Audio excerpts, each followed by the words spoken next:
Hello. So we are looking at why or how to select a research design. My name is Katrina Nelson, and this is for RES6033. So when I think about research designs, the one that really hit home for me is a case study.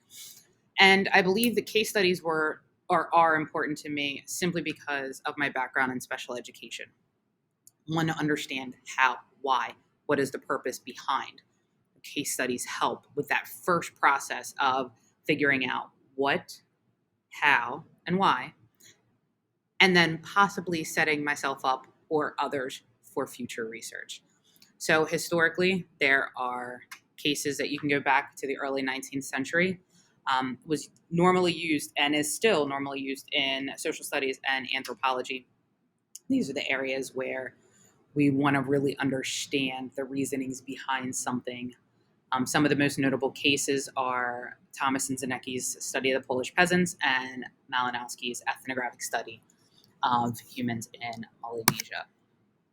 Some of the unique characteristics of a case study. Um, you have three distinctive features. Where are we going to focus specifically on just this one problem? So this is our only focus. We have descriptive, the next piece, which is the end result of the study. So I have now conducted my study. Now I want to know what, how, why, what ultimately came from the study.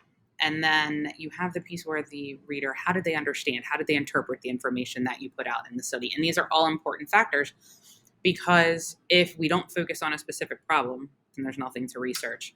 We need to explain and understand what research was conducted, how it impacted, and how we move. And then we also want to know, what does someone get from reading it? That way we know, did we do our part as a researcher? Characteristics that you might not normally see in everyday observations will help, maybe because you have focused on a larger group. So with this case study, you've brought it down to one, two, maybe three people.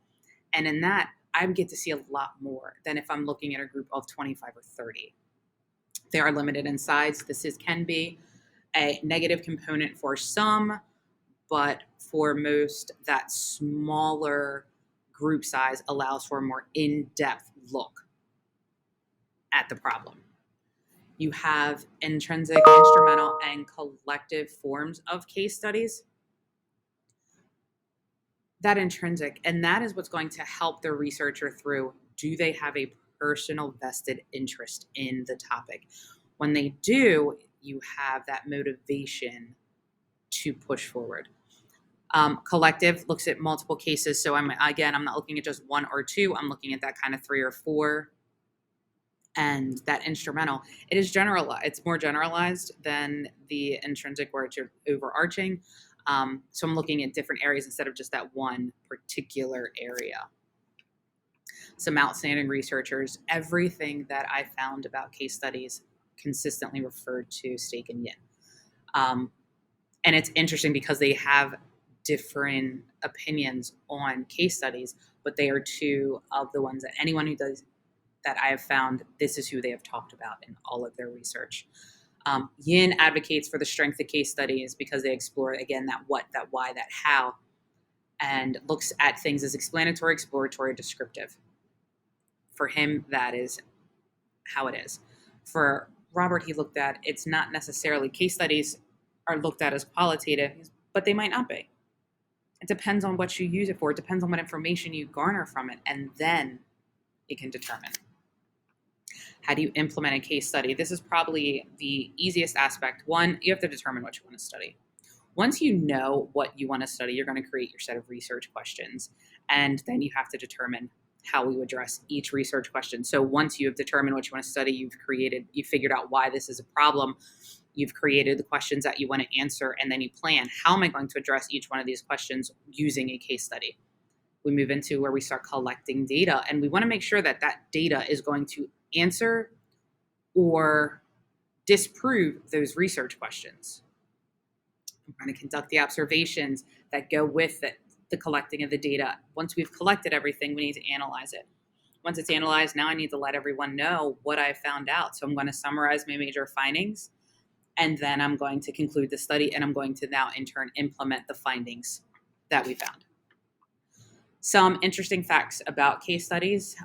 While the credibility of case studies is questioned, it does offer rich data contextualization and does involve multiple sources of evidence. I'm not just going to observe a person one time for 5 minutes and then say, oh, there's a correlation between this and that.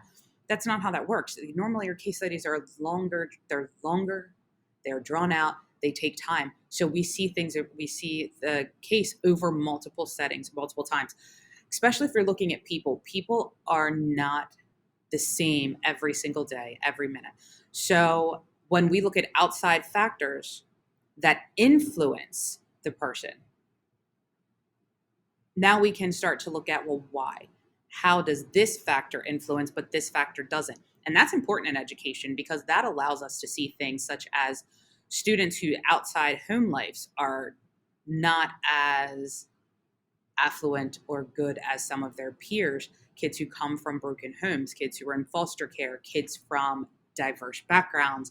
All of those factors influence how students learn, how they behave. And as an educator, I often want to know how and why. What else can I do? Once I've found all the data, triangulation is important. We also want to look at those how and why questions. How does something happen? Why? And then you also use multiple methods to collect and analyze data, which will help the researcher formulate the data collected. The only downside, really, that I found about case studies is that the groups are so small. You are looking at a small subgroup, so your group isn't large, so you don't know if the results that you found can be generalized, but it does open you up for future research. And with that, thank you, and I hope you have a great day.